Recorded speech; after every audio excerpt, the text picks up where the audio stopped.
All right, guys. So today I want to talk about how you can travel the world for free, sort of. And the way you're going to do that is via a credit card that I personally think is the greatest travel credit card on this planet for everyone right now. And that card is the Capital One Venture X card. It is really the best way. It's the best travel credit card right now, I personally think. And it's really the best way that you can travel for free. So I'm gonna go into the details of why I think this card is so great, talk a little bit about its competitors, and hopefully you guys are convinced and realize that this is really the most financially responsible way to travel. So what is this guy doing?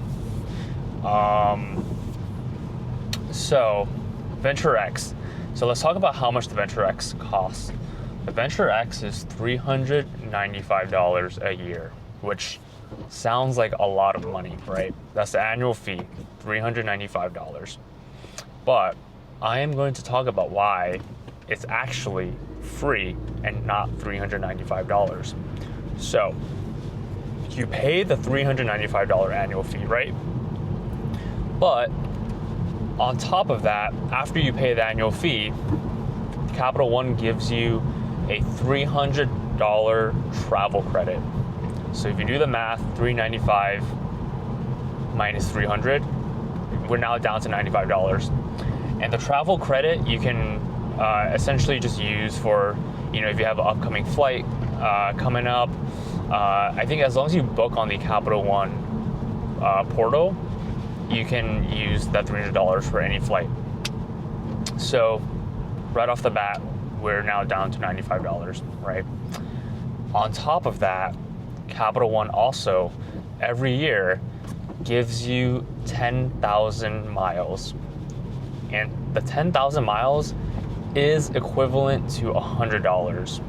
So now if you're doing the math, $300 plus 100, that's $400, and the fee is $395, right? So effectively, Capital One is actually paying you $5 to have this credit card. So now that we've gone the fee out of the way, let's talk about why this card is even great to begin with. So right now, Capital One is offering a sign-up bonus on the credit card. And this is really the juicy part. They're giving you 75,000 miles sign-up bonus if you sign up right now, right? So 75,000 miles, if you were to just convert that to US dollars, that's $750 right off the bat. And I think the requirement is you have to spend a certain amount of money in the first 3 months. I can't remember the amount you have to spend off the top of my head. I think it might be either $4,000 or maybe $6,000. I think it's $4,000. But, so yeah, the sign-up bonus is $750 or 75,000 miles. You can use your miles however you want. You can reimburse travel with the miles, or you can try to transfer it to a different airline, try to get business class, first class, whatever you want to do. It's up to you. But the absolute minimum value of the 75,000 miles is going to be $750. You can kind of play the miles game and get it up to, more than $750 if you're able to find a good conversion rate to get like business class, first class, whatever.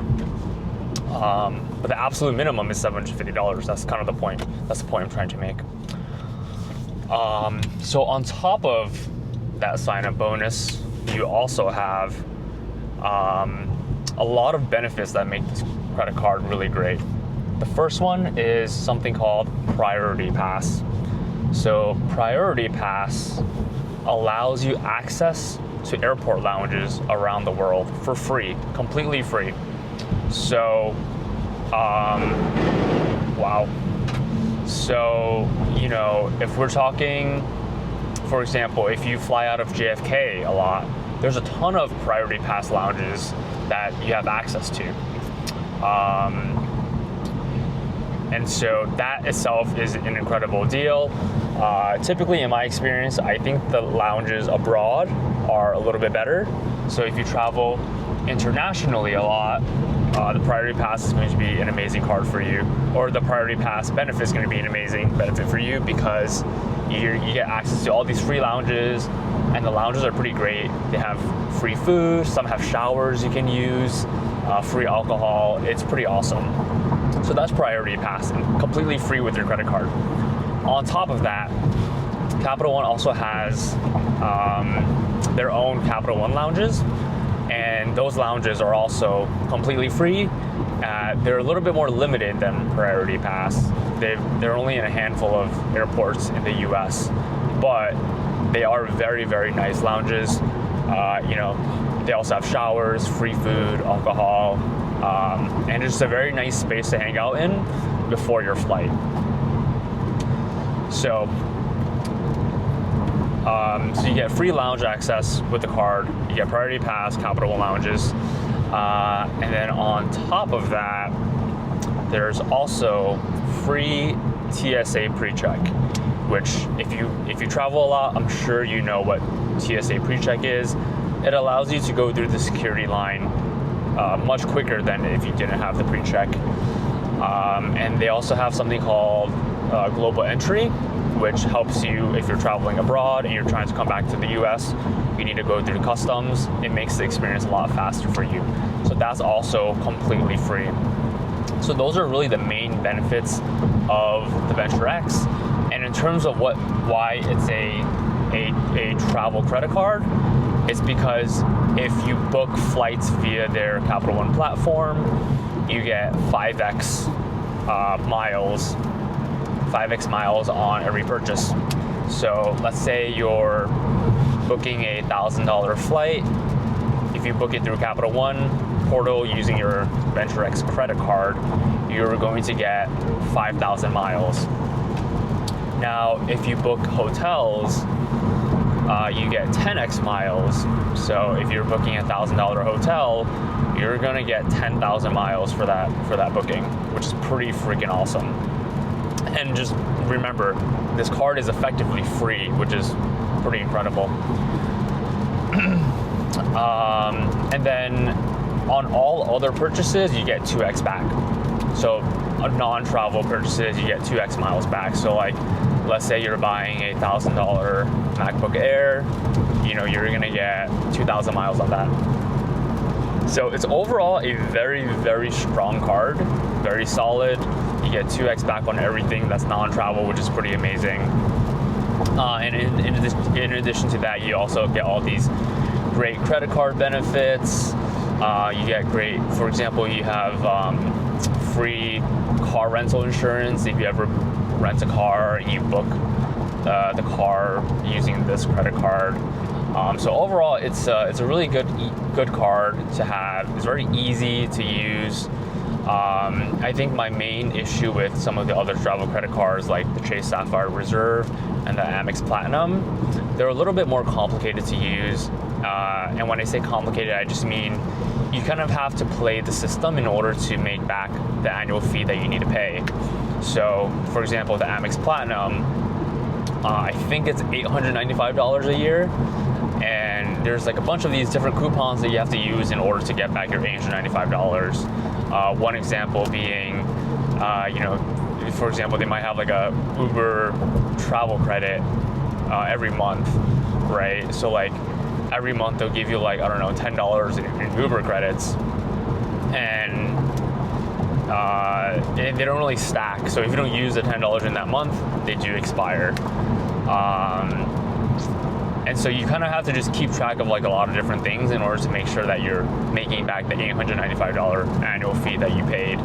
Whereas the Venture X is much more simple. You just have to use that $300 travel credit, and on top of that, they give you the $10,000 anniversary bonus miles for free. Like, you don't have to do anything to get that. So I'm gonna put my referral link in the description below. I highly encourage you guys to apply and get this card. It's really no strings attached, such a good card.